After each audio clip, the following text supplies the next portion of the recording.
racing fans, and welcome to our Gallop TV Preview Show for Saturday, the 18th of January. It is a double header, whichever order that you are watching this preview. Did do the preview show for Hollywoodbets Kenilworth with Graham Hawkins, where there are 10 races on the go. Early start there at 12 o'clock sharp.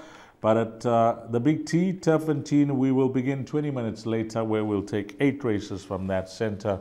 So we got 18 races on the go this Saturday, and we'll close things off as a very hot Hollywoodbets Scottsville on Sunday here in KZN. Alistair Cohen is on the line. He's been busy throughout the week, and I'm sure with the next week as well, leading up to the premier race day when it comes to the Western Cape, bringing down the curtain on what we've been treated to as racing fans for some fantastic racing over the last 2 months or so. Alistair Cohen, final field announcement. You were firmly part of that during the course of the week, and hopefully the race card is out sooner for racing fans to study up a storm leading up to the big Whirlpool race meeting next Saturday. Exciting times, isn't it? Correct, Deez. Absolutely. Good day to you. Good day to all the viewers, all the racing fans. Let's start with Saturday. I mean, you catch me busy with all the Hong Kong suggestions. As you mentioned, Whirlpool's taking our meeting. A lot of work that the guys need to get in to disseminate to Hong Kong, who will obviously be commingling through Whirlpool's races 6 through to 12. It's a magical day, and just looking forward to seeing everybody. Obviously, the sad breaking news on Friday morning is that Green with Envy is a non-runner after his gallop on Thursday morning, reported to be lame near fall, so he will not be lining up, so there'll be deductions all over the shop.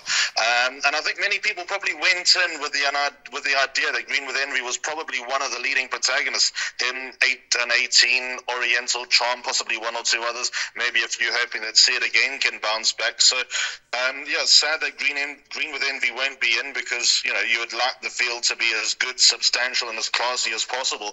But I'm going to say something that might be a little bit out of turn. You get a lot of comments and people saying that it's not a vintage Met. I mean, it's who's missing? Purple Picture, Royal Victory. They two names that are probably not there. I mean, who else would people like to be there? It's a great field. It's a very, very good field. And come and join us at Hollywoodbets Kenilworth on Saturday, the 25th of January for the World Sports Bet in Cape Town. It'll be a wonderful day. And, let's hope that the racing goes according to plan. Okay, let's get straight into it then, Alistair, with our 8 races carded. We'll begin in race number 1, which will begin the exotics, maiden plate, fillies and mares. 1,160 meters, it will be the start of the barport. As always, we give you a guide when it comes to the market at the time of recording as we bring up the field. Number 1, Exceedingly Graham, is at 18 to 10. Number 2, Great Notion, is at 7 to 2. Then we move along to Mike de Kock's other runner, DuPont Emerald, number 6, at 7 to 2. 7, Give Me a Call, at 8 to 1. And we got Inkwene Kwezi. I don't know if I got that right, or is it Kwene Kwezi, at 7 to 1, but Alistair Cohen will have some idea on the pronunciation of that. That is trading at 7 to 1. Does Mike de Kock hold a key to the race, or are we following Sean Terry in race number 1? That sounds like a question from 15 years ago, Deez. I don't like the first race, to be honest. I'll tell you why I don't like it. Exceedingly Glam, costly to follow, beaten by Mocha Macaroon. That was a professional maiden. Penultimate start over this course and distance puts her into the picture. Yes, tongue tie goes on. Chance. Don't like the form lines that number 2, Great Notion, brings in, but would be silly to write her off. DuPont Emerald, drawn right down the inside. I'd probably gravitate towards her if she had a high number draw down the straight at Turffontein. There was a massive downpour for those cricket fans out there that would have noticed on Thursday night. They didn't finish the game at the Wanderers between the Joburg Super Kings and the Pretoria Capitals. It was drenched on Friday morning in Johannesburg, according to Candace. I've been in Cape Town for the last few days. So the track is likely to come up soft. It's dry Friday, Saturday, so we shouldn't have any issues with the race meeting, but the sting is out and inside draw is not what you want to see.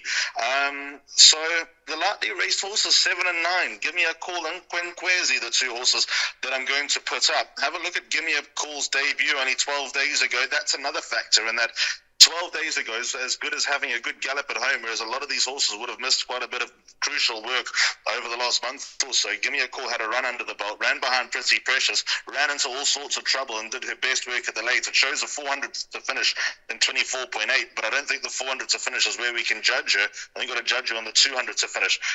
Give me the green light out of the great mare Smart Call, who was a former Met winner.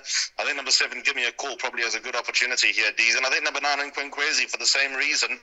Off 7 days, fit horse, good debut behind Flight of a Condor.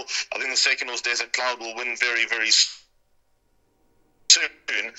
So they're the 2 horses I'm going to revolve my opening race around. I'm going to brass when I say brass, I'm going to look past a few horses that are at shorter prices here. Okay, that's race number 1, the start of the bar pot. You heard Alistair Cohen's thoughts there. Race number 2, 1160 meters. It's a maiden plate. And this is how they're betting. Number 1, Winds of Change. That is trading at 25 to 100 or 2.5 to 10. Tells a story, doesn't it? And then number 10, Ring a Ling, the filly in the race. She's trading at 7 to 1. And we will just keep an eye on race number 1 with Green Sapphire. That is horse number 6, and see how that form line works out, if it can shape up. There'll just be a bit more confidence if you like number 10, Ring of Fire. But this is the highest merit-rated maiden 3-year-old in the country. Winds of Change, Alistair Cohen, and for Mike and Adam Azzi to have been racing this horse in all those feature races as a maiden does tell you what they think of him. Geez, I think we can spend 30 seconds of this race. It's a bar pot in place, accumulator banker number 1, Winds of Change. If he didn't win at 2.5 to 10, I would be horrified. I think the Azzies would be horrified. I think Gavin Larena would be horrified, and I think the owners would be shocked. He's got, as you mentioned, grade 1 form, highest rated maiden in the country. He should not miss. You talk about Ring-a-Ling and potentially the Green Sapphire form working out a race earlier. We're comparing grade 1 form to One Stripe and Proceed and Cosmic Speed to Green Sapphire. For me, racing certainties don't exist. There's no such thing, but Winds of Change is a 10 out of 10 bet. Okay, race number 3, the start of the Pick 6. It's a progress plate over 1,600 meters. And we'll bring up the field, which is now a small field. Race number 3. There are 2 scratchings in the race. Number 1, Slinky Mapimpi is out. And number 4, Guy Gibson. They've just been disseminated on the SA Horse Racing website. So with 2 runners out here, I'm actually not going to read out the betting, Alistair, because there will be adjustments. I know number 1 was 7 to 1 and 4 at 6 to 1. But prior to that, those 2 being scratched, just as a guide, number 2 was at 2 to 1.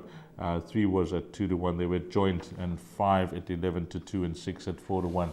That was prior to the scratching of numbers 1 and 4. It's a field of 4 that go to post, and the best weighted column will tell you a story. Sean Terry, dominant with numbers 3 and 2. Alistair Cohen, just 4 runners now. Yeah, Diesel, we're not going to miss this leg of the place accumulator. That is my suggested bet, the PA, on this card. And also bearing in mind that I distributed this place accumulator to the team before the scratchings of numbers 1 and 4. But with that said, I'm still uneasy about finding a winner in this race. I mean, Hotter Ruby was my Betway Summer Cup choice. He didn't run any type of race. He didn't have the rub of the green, but there's no excuse. He just ran poorly and was a misread. And then number 2, Let's Go Now, who's obviously a very, very good filly. Hasn't won in a while, but we're going to run into the same old story with a small field pace. And Sukhumvit, off a lightweight, she's going to go off to the front. She could do things her way. Her Achilles heel has always been the fact that she doesn't always settle. In fact, she hardly settles. But in a small pace, in a small field, with what is going to likely be a very uncontested lead off a lightweight, she's just going to have a Saturday stroll out in front, and that could make her very dangerous indeed. I thought her last run she was a touch unlucky. She may have been set free a stride too early, and she got run down by Lady Fallon.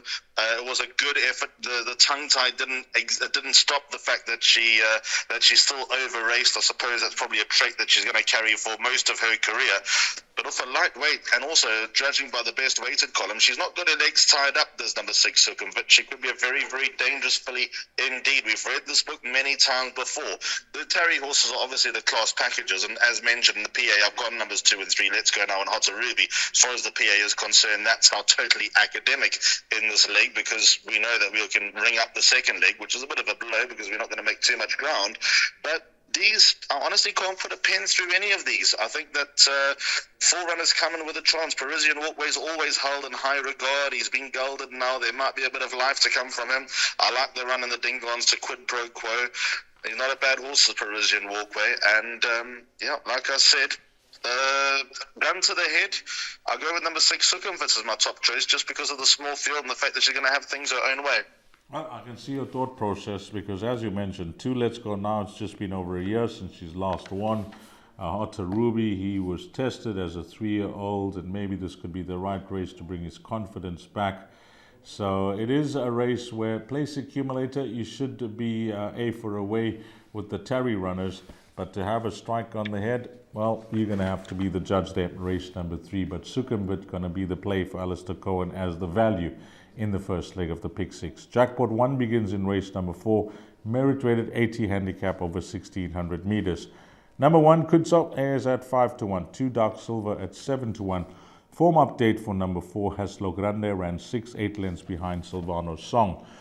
Number 6, Safe Space is at 6-1, 7 King of Numbers at 7-1.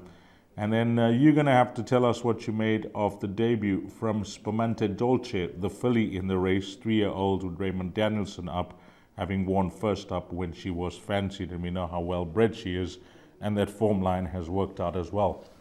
2 winners and a subsequent winner. Yeah, I can see the thought process of the fixed odds betting market here, pricing her up at 17-10, Alistair Cohen, because, first trip out the maidens, Mike de Kock must have been very shrewd in the way he's come to pick this race, placing this filly with 55.5 kgs. Yeah, one thing about Michael is there's no guessing. It's a very well concocted plan. I do like this race, and I think there are a lot of chances. Spumante Dolce being a very live chance indeed. Those 2 direct winners were Warning Sound and Kali Car. A little worried about Kali Car. But then obviously the next winner, the subsequent winner, was Gimme Passion, who was a winner at the Val on Thursday. And I thought that Gimme Passion actually won quite nicely. So the level of form is there, Dees, with number 10, Spumante Dolce. There's every chance that she is better than an 81, this daughter of Vercingetorix. You mentioned the genetics. You always get a little bit of a whisper out of the Cock Yard, what the expectations are. And there was a whisper on race day about number 10, Spumante Dolce, and she didn't let the team down. And as mentioned, she won with a little bit of class. But she takes on boys A, and she takes on horses that are in form, so we'll learn a lot about her. Definite winning chance, number 10, Spumante Dolce, but I'd hesitate to bank her in my place accumulator. The backup comes from numbers 1 and 9. Katsu hasn't won in 480 days, but draw 1's going to be a big advantage for the son of Flower Alley. I thought it was a good run last time. He didn't throw in the towel behind Hat Trick or Treat, but I think the weight turnaround just got Hat Trick or Treat across the line. Been sparingly raced over the last 12 months or so. This is just his 3rd start in 11 months for number 1, Katsu, but he should strip a fitter horse and a better horse this time around, so I do respect his chances. And at number 9, Just Var, the big question mark here, Dees, is a mile. If he gets a mile, I still think he's fairly well handicapped off a 72, considering what he was in Cape Town and the company he kept. He ran the Cape Punters Cup as a 3-year-old, did Just Var. He was a 94.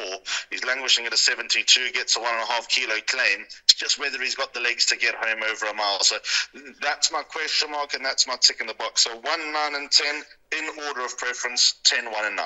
Okay, you got 3 runners to play around there in race number 4. Race number 5, Jackpot 2. And can you believe it? When I read this, I said, wow. Gauteng Guineas Day is the 1st of February. First leg of the Triple Crown and the Triple Tiara, and it's just around the corner. Wow. 1800 meters, and this is a B division class, merit rated 86 handicap. Number 1, Captain of the Green, is trading at 3-1. Then we have number 8, which is Forgiveness, at 6-1. Number 3, Royal Edition, that's at 7-1. And we got Towers of Gold, who'll shoulder a low weight, 52.5 kgs, but, and this is a big but for me, because you can clearly see, Alistair, that last time out the horse has to come right down in class with an average rating of 71 to win. So we know it's up in class, which is down in weight, and that's exactly what has happened here, because this is an average rating of a 91. So 13 to 10, you be the judge on that. The weight is there to see, but it is a higher division for the horse number 10, Towers of Gold. What's your thought process here? I'm also staggered, 13 to 10. I like number 10, Towers of Gold, on the back of that penalty. I mean, you've mentioned all the pros and cons, D's, but sure, put them in the race as a place chance. I've got numbers 1 and 3. Those are the only two horses I want to know about, Captain of the Green and Imperial Master. Captain of the Green is a top choice, but over 1,800 metres. He's been this distance one before, and it's unfair to judge him on the Grade 1 South African Classic, where obviously everything went wrong. So let's not isolate him and say that he doesn't stay, although that is still a question mark, because the style is running takes him to the front, and he's got an extra 200 metres to be effective over, judging by his win on the Betway Summer Cup. But he is a good horse. The going in the World Sports Betting Grand Heritage didn't play to his advantage. He was one of the first horses home with a high number draw. I thought it was a fair run.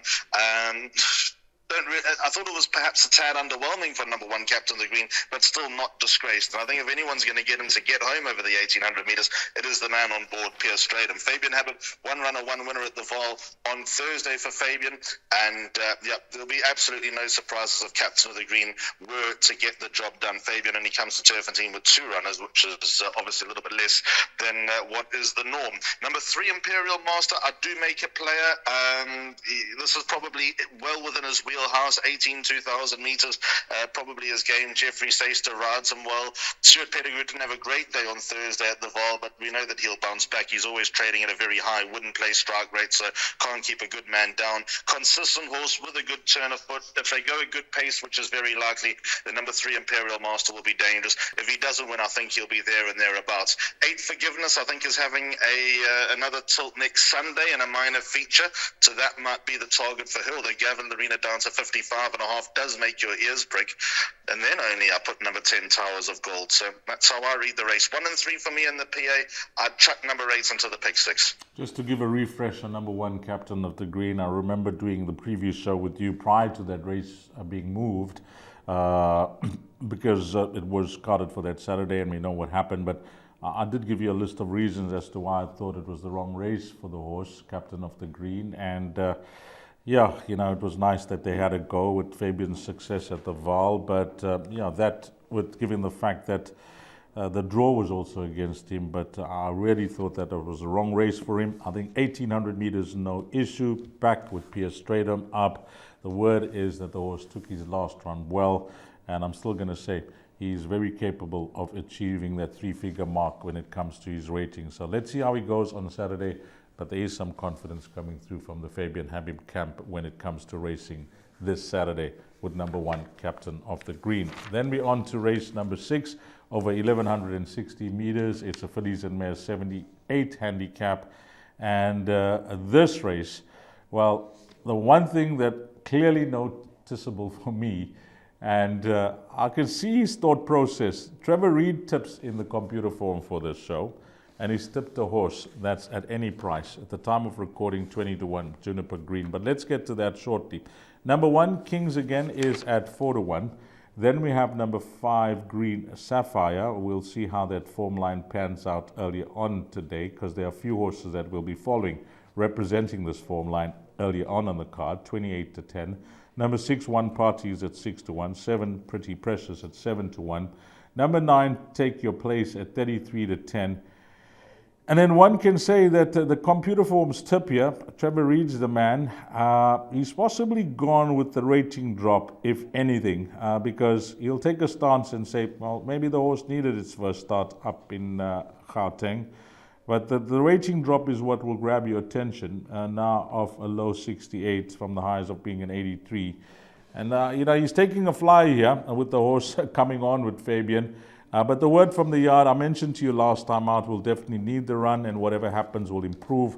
So they are expecting an improved effort from the filly, but I can't give the guys any confidence in the big W. department, Alistair? I admire any tipster in any shape or form that wears their hearts on their sleeve, that's willing to go for a horse at a price. And also, let's spare a thought with the computer boom, guys. We're lucky that we turn up on race day and we turn up on this preview 24 hours in advance, where we've got a little bit more information. The guys that do any race card, computer form, winning form, top turf, all the different publications that are around that boost the turnover, that keep the punter coming back to the totes and to the bookies to follow the sport and to have a bet. These guys get declarations, for example, this meeting on Tuesday with a completely blank canvas, and they've got to submit their selections within just a couple of hours. You and I follow declarations. You do it for various reasons. I follow declarations. We've got time to form an opinion, to listen to things, to go and ask a couple of questions and work out how, why, and when. Credit to Trevor. I've known Trevor for a very long time. We have a few words with each other, good and bad, from time to time. But may Juniper Green do a good job for Trevor and for the connections. In fact, I can have her as a top 4 selection. I'm of the opinion that she's still probably one run away from being at her best. I share those sentiments that you and the connections do have. What I have made up my mind in this race with these is it's probably easier to work out who's not going to win than who is going to win. And that just landed me down to 2 horses. Numbers 5 and 6, they are Green Sapphire and One Party. Green Sapphire already won a last time in a maiden. To be fair, she could never miss in a million years. Pierce Faden back on board. That was the day that Striker rode in race 1 and went home. Starting at the track was a little bit on the soft side. So number 5, Green Sapphire, has a lot more to come. She'll be a big player. And then number 6, One Party. The reason why I give One Party a good chance here, A, Gavin Lorena, B, high number draw, C, dropping in distance and back against her own sex. The rating drop of 1 point is neither here nor there for me, but I think number 6, One Party, is dangerous. So 5 and 6, for me, I can't split them. They're the only 2 horses I can see winning and being effective here. Okay, just 2 runners for Alistair Cohen, race number 6, numbers 5 and 6. We on to race number 7, and this is the feature on the day. The Betway Swallow Stakes, a listed race over 1,160 meters. The best weighted column does tell a story, topped by number 2, Almond C, ahead of number 3, Rodeo Drive at a 102, and then 98 is number 4, Sorcerer Supreme, and 93 and below the balance. Number 1, Simply Majestic, 8-1. Number 2, Almond C at 7-10, and the question mark I'll pose to Alistair Cohen is 1,000 meters or 1160 going to be okay for her? Number 3, Rodeo Drive, first run for the season, was a race that we'll get Alistair's thoughts on, whether she needed it, whether she was just flat. That was 6 lengths behind Chocolate Soldier. That's trading at 4-1. Number 4, Sorcerer Supreme. Well, I did say that she'll run well, but a place chance at best, and she came up with a pleasant surprise, I must be said. The way she won last time out, and the word from James Crawford is that she's doing well, and I've seen some of her gallops. That last start, wow, it's just brought her on so much, but him and the connections are very realistic that it is a highly competitive race. It's a tough ask. They're hoping that she can bring that homework to the track. They're more hopeful than confident, Alistair, with number 4, Sorcerer Supreme, because of the nature of the race and, of course, the field. That is trading at 8-1, and 5 Pointer is at 8-1. Yeah, Almond C, my question to you.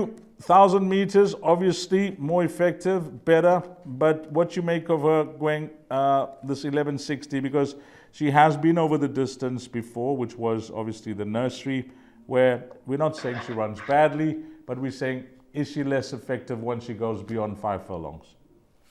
D's, I'm putting my head down here. 1160 on a soft track. 7. I'm going to fly in here with number 3, Rodeo Drive. You can obviously ignore that last run. Coming back from a layoff, might have been a little bit off colour. She's a lot better than that. She's grade 1 place. She was touched off by Quid Pro Quo, who got the better of her at Hollywoodbets Scottsville in the Alan Robertson Championship. She'll be better for the run with number 3, Rodeo Drive. Always been of the belief that 1,000 meters will probably just catch her out. I know she won a maiden over 1,000, did Rodeo Drive, but with that said, I think that that now she's just looking for a little bit of the extra trip, and being by the United States under Pierce Stratum, I think that number 3 Rodeo Drive, very, very hard horse to beat, and in the feature race, the Betway Swallow Stakes, I think there's a lot in her favour, and I think she'll get the better of Almancy. Almancy is going to set the pace.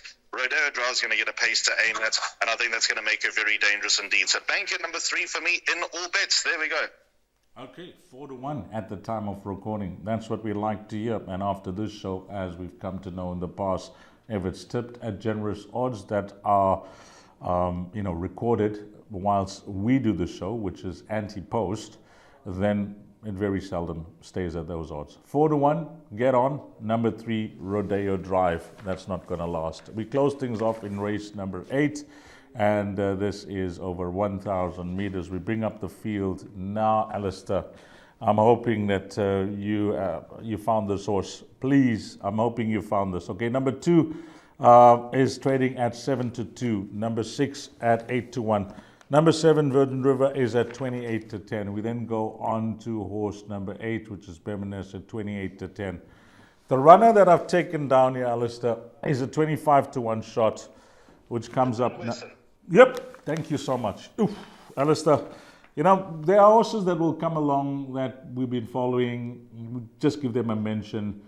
But I think I'm going to call this a merit rating strike, Alistair, because the fact that you mentioned the horse, you would have seen it. If we take that apprentice allowance into account, I know the young man is still inexperienced, etc., but it's still off a net 68 that the horse will race off from the highs of a 93. I mean, 25-1, that is, you're not going to let a horse run loose, especially if you've been having a look at this horse and this individual and waiting for the right wave. And this could be the long, lengthy tube that I'm looking for. To ride this tube, Alistair, number 9, Smith & Wesson, 25-1. He's complete wrong price. He sticks out to me. I liked him last time, but that meeting got cancelled, and I like him even more now. All the apprentices have got to do is aim. It's a race down the straight. And I actually quite like Ducat. I think he's well worth his 4 kilo claim. When I say well worth his 4 kilo claim, I think it's his first meeting back since coming back from his extended break in Mauritius. I think all the Mauritian apprentices based in Joburg went home for a couple of weeks. Smith & Wesson D's, look what this horse has run to. Look what his rating was. His rating was 93. You mentioned 76, net -8 with a 4 kilo claim. Prolific over this distance. Signs of life at his last few starts, again stronger. D's, he's a big each-way play. Can you have a massive bet on a horse that hasn't won in 620 days? No, but each-way play, definitely number 9, Smith & Wesson. Is he a PA banker? No, but he is definitely the money maker in the finale. 7 and 8, the backup. 7, Virgin River, good run last time to Night Vigil, coming back from a layoff. Night Vigil's going to win her races up on the half-out with Stuart Pettigrew. Got a £1 penalty for that run, probably deserved. She'll be better with that run under the belt. She's a low-mileage 5-year-old. And number 8, Beemanesque, a horse that's always been held in high regard, with a high number draw under Pierce Stratum. Back from 116 days off, but also down in class. Second run in a handicap. He could be well placed, number 8, Beemanesque. But to be fair, 8 and 9, swingers in the last race, jumps out on me. Those are the two horses that are going to revolve the play around. Well, I'm glad. Thank you, Alistair Cohen. 9, Smith & Wesson. That's going to be the each-way play to possibly close things off. And as we always mentioned, it could be a time where you need it most, which is the lucky last, or you just want to capitalize on your profit that you've made from races 1 through to 7. Let's go on to your suggested bet for the show, Alistair Cohen. It's come up on screen, and just like Graham for our meeting at Hollywoodbets Kenilworth, you've also gone for a PA. Yeah, and I'm just looking at the numbers. Graham and I are spending pretty much the same. Graham has just gone wider in a few legs, where I've gone 2 bankers and a bit lighter, where he's gone 4 runners. Anyway, 2 different meetings, not comparing apples with apples. 5-1 is when the PA gets underway. The PA should be paying £1 off the one leg with a 1 wins of change. By 2 and 3, let's go now on Hotter Ruby. By 1, 9 and 10, cut to Just Vance Spumante Dolce. I don't anticipate the PA is going to be paying rockets at this stage. Then 1 and 3, Captain the Green and Imperial Master. Then things pick up 5 and 6, Green Sapphire and 1 Party. By banker number 3 Rodeo Drive, and the last leg is where we're probably going to get a big kick. Hopefully we survive. Hopefully number 9 Smith & Wesson can get into the top 3. 7, 8 and 9 Virgin River, Beamanesque and Smith & Wesson. Okay, this is it, Alistair Cohen, for your roll down in the Western Cape. Obviously, you got a race meeting coming up this Saturday, and then it is a long, busy week as we build up to the WSB Cape Met. And on behalf of the Gallop TV team, we'd like to wish you and your team all the best leading up to what promises to be, and I mentioned this to Graham, so I'll mention it on this show. Personally, I just get the feeling, I just get the vibe on the last few Mets that I've attended, that this year I think it's going to be bigger, it's going to be better, and it's going to be one of those highlights of the South African racing calendar. I just get the feeling, the way it's been marketed and what we've seen on socials, etc., that it promises to be a massive race day. It should be. The guys are going to work. It's round the clock for 2 weeks leading up to the World Sports Betting Cape Town Met. Let's hope that it's a memorable day. Let's hope that people arrive, and let's hope the racing is everything that you desire it to be. Really looking forward to it. Looking forward to having you and Raheel down in the Cape as well, with Whirlpool, with Pick 6 carryovers, and with huge racing to come and all sorts of talking points. 8 and 18, the 3-year-old against the older horses. There's a lot of debate that people are going to be having. Lots of panel discussions, lots of opinions for racegoers to consume. And just really looking forward to it. May it be a wonderful World Sports Betting Cape Town Met, but all that will be saved for next week when everything will be revealed. As always, thanks for your time. Shot D's, thanks so much. For Alistair Cohen, for the Gallop TV team, and myself, D's Dine, and to you, the valued racing fan. Lots to play for on the Saturday. It is a doubleheader. We've heard Alistair Cohen's thoughts on this race card at the big T. Have a blast, find all the winners, and hopefully it turns out to be a very successful day for you. Until we meet again, you take care. Salani Gashle.